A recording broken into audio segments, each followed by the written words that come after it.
Comparison of the Durston Gear X-Dome 1 Plus to the Durston Gear X-Mid 1, and ultimately try to help you decide which one makes the most sense for you, because it's very likely that many of you are trying to decide, do I get the X-Dome or do I get the X-Mid?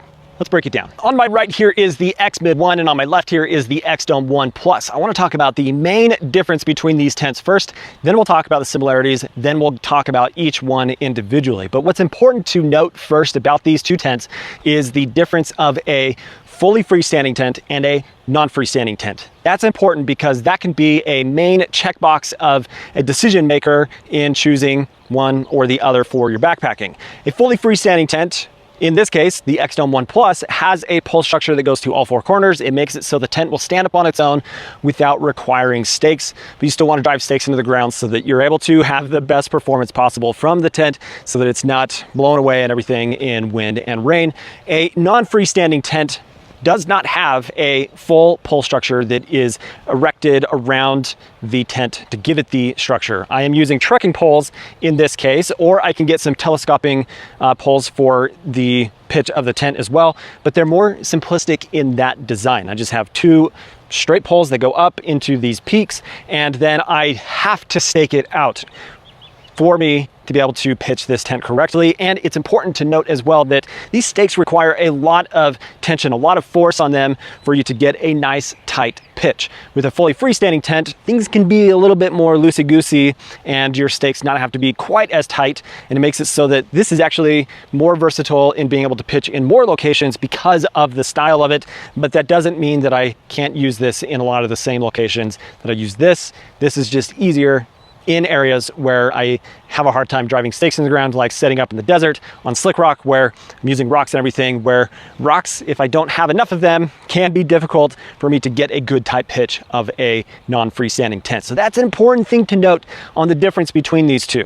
Let's talk about the similarities though of the X-Dome 1 and the X-Mid. Now, while these tents look very different in their design, and there are some similarities between them that are important to point out. And the first is that they are both a fly first pitch, meaning that you pitch the tent with the rain fly already attached, and it makes it so that you are able to set up in the rain and put your gear inside without it getting soaking wet and making the inside of the tent soaking wet. That's an important thing that a lot of people really want to see in tent design, and both tents accomplish that. They are also both double walled, meaning that you have an outer fly and then a inner that is attached, that you have a separation of the inner tent from the outer rain fly, and it helps with condensation management basically. They are also made with a 15 denier 3,500 millimeter hydrostatic head polyester fabric. And this is cool because the 2025 version of the X-Mid that I've got here, this is the fully updated version, this now has the same 15 denier polyester fabric as you see on the X-Dome 1 Plus. So that's really cool to see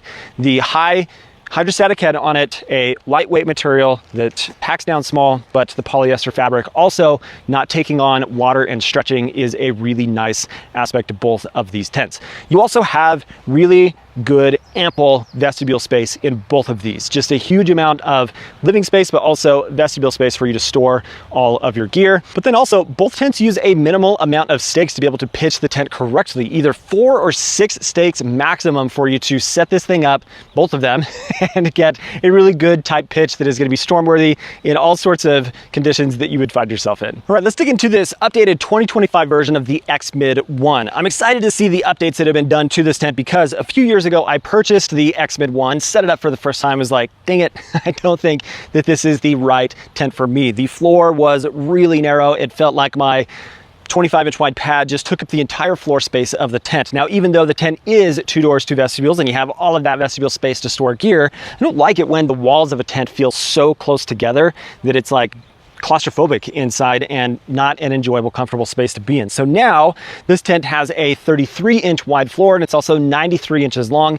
with a peak height at 47 inches. It makes it a much better living space inside of the tent for a one-person size trekking pole tent. Like I said, it is 2 doors, 2 vestibules, and the overall footprint size of the tent has been reduced from the previous generation, which is nice because for a one-person size tent, it's a pretty large footprint footprint size. It can make it difficult for you to get into some tighter tent site locations, but it's nice that there is a slight reduction in that as well. And one of the best selling points, in my opinion, about the X-Mid is the price point that you have with this tent. $239 is what you pay for this, and a tent that is under 2 pounds. Once you add your poles to it, maybe that takes it up over 2 pounds, but 29 ounces for the tent, for the stakes, and the stuff sacks makes this a really approachable weight of a tent and also price point for all of the things that you get from this non-freestanding or trekking pole tent. Now inside of the X-Mid 1 here, you have the classic attributes of a non-freestanding or trekking pole tent, meaning that your sidewalls are going to come down at a steeper angle, they're less vertical, and it can feel like from end to end you have a little bit less space. But because of that high peak height at 47 inches, me sitting at this back end of the tent here, I do have enough like headroom and everything for me to move around, and side to side it's also a nice space, again with that 33-inch wide floor. So I can get a long wide pad in here, no problem, and I still have a little bit of space on the sides. But something that's important that I appreciate seeing as well is look how big this pocket is here on this side. There are actually 4 pockets total in the X-Mid 1 now. So I've got this big pocket that is up high off of the ground. I don't like seeing pockets that are sewn to the bathtub wall of the floor of a tent, because then all of that stuff just gets shoved against your sleeping pad and it's not as accessible. So I have this pocket here and then opposing side on the mesh wall over there, and then I've got 2 peak pockets up here that gives me a place to put just some of those smaller gear items, things that I want to have up off of the floor and really easy access to. Maybe that's chapstick, my phone, or headlamp and battery bank, just those simple things, and I've got 1 at each side of the tent. This also being a fully mesh inner makes it so that you have a lot of ventilation, a lot of breathability opportunity with peak vents at both sides of the ends of the tent, and I've got 2 doors, 2 vestibules. Huge amount of storage space for me to put all of the gear that I would be putting on the outside of the tent, and to get it out of where I'm going in and out of the tent as well. I've got magnetic tiebacks for everything. I like to see that, and it's just a comfortable space to be in. It's really well made, and getting in and out of the tent is also really nice, because here at the corners, or the corner for the main door here, it is 2 zipper pulls that come down into a 90-degree angle. I like to see that as opposed to a curved door, because very often I end up having to use 2 hands for me to open that up and make it so I can get out. Now let's talk about the X-Dome 1 Plus, which again is a fully freestanding tent that just has a few more things going on with it that I tend to really enjoy. This has actually been one of the most enjoyable tents that I've used over the past year. I've really enjoyed this tent. This has a starting price point of $379, which is already $140 more than you pay for the X-Mid 1. There's more going on with this tent though. Namely, you have this included pole set that is an Easton carbon fiber pole set. It's lightweight, super strong, not had any issues with it, and it does add to the cost of this, but it's still a much lower cost than you pay for a lot of 1-person size tents from MSR or Nemo or other like big box kind of brands that you might be looking at. So that's nice to see. Now the weight of the X-Dome 1 Plus is going to be more than the X-Mid, and it is about 35 ounces for the regular version. Regular version meaning that you have a mesh inner as opposed to the solid inner, but there are some options to choose from with the X-Dome 1 Plus. You can get the mesh inner, or you can get a solid inner. You can also get a standard pole set or a bike pack sized pole set that's just shorter, fits on your handlebars, makes packing for a bike packing scenario a lot easier. All of those options are going to change the cost of this tent, but it starts at $379.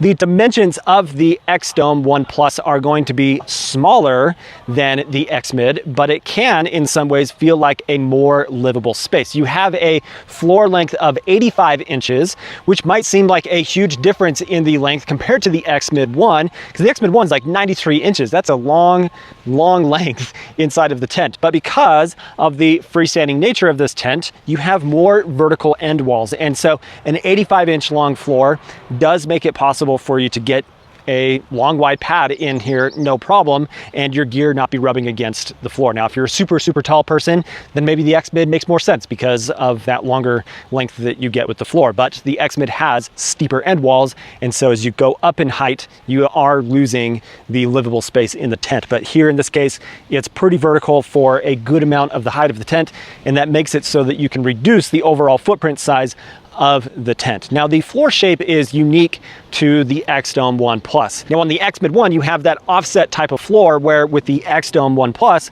this is wide at one end and then it tapers down to 29 inches. So you're 50 inches at the wide end, and then it tapers down to 29 inches, and it is one door, one vestibule. You still have plenty of gear storage space. In fact, a huge amount of gear storage space that is also out of the way of the door. And I like to see that.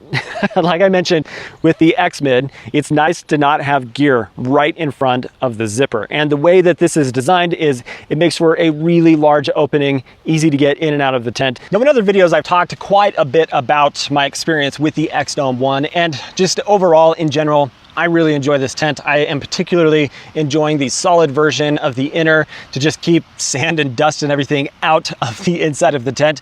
I like solid inners because I spend so much time in the desert, but the living space in this tent, being a fully freestanding tent, is fantastic. I've got 42 inches of peak height, which is shorter than the X-Mid 1, but because, again, you have the pole structure, you have more vertical wall space, it isn't going to get as steep as quickly, so I don't need the tent to be quite as high in that sense to achieve a space to move around inside of the tent. I like that.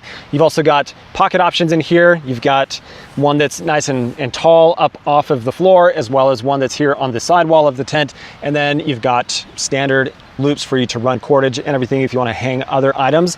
But what's nice about this is you have two zippers on the door. So what I can do is really open the tent up and have all of this space for me to put my gear. I can cook right here. I've got a little bit of protection from rain that would be falling, and it's not going to drop right into the inside of the tent. I've got that full 50 inches of width here at the wide end of the tent, so I can sleep at either end or have my head at either end, because 29 inches of width at this end makes it so that it's not quite as tight as the first generation of the inner, I should say.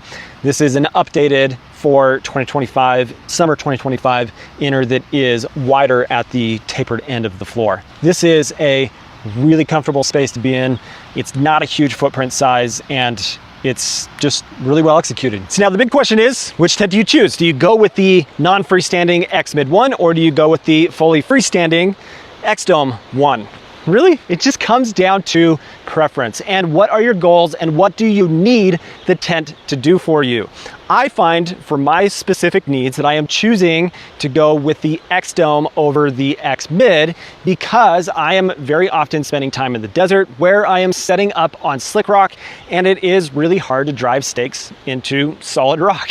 So I end up using longer pieces of cordage that I can wrap around a rock, or have the flexibility for me to use rocks on top of stakes to be able to set the tent up correctly and have it handle any kind of wind or rain that might come through, and not be concerned about how much tension is on the stakes for a non-freestanding tent or on the X-Mid, and it just not being able to have a good tight pitch because of that aspect of a non-freestanding tent. But for the weight savings that you get and just the storm worthiness, this tent here is one of the most popular tents on the market for good reason. It handles crazy winds, it handles heavy rain, it is very well designed, it's roomy, and the value of it is also fantastic. So if you find yourself in situations where you're not having to worry about driving stakes into the ground, then I would say save the $140 and get the X-Mid, because you have ample living space in here. You've got 2 doors, 2 vestibules. It is fairly simple to pitch once you get some of the nuances figured out with the tent. I'm not going to stand here and say you should buy the X-Dome or you should buy the X-Mid.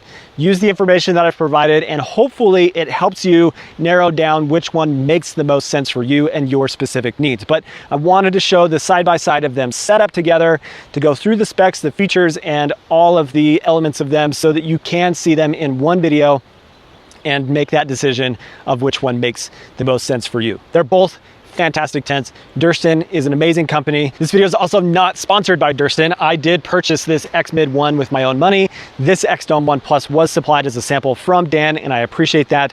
And there you go. Thanks for watching today, guys. If you are not subscribed to the channel, please do subscribe. Hope you have an awesome day. We'll catch you on the next one.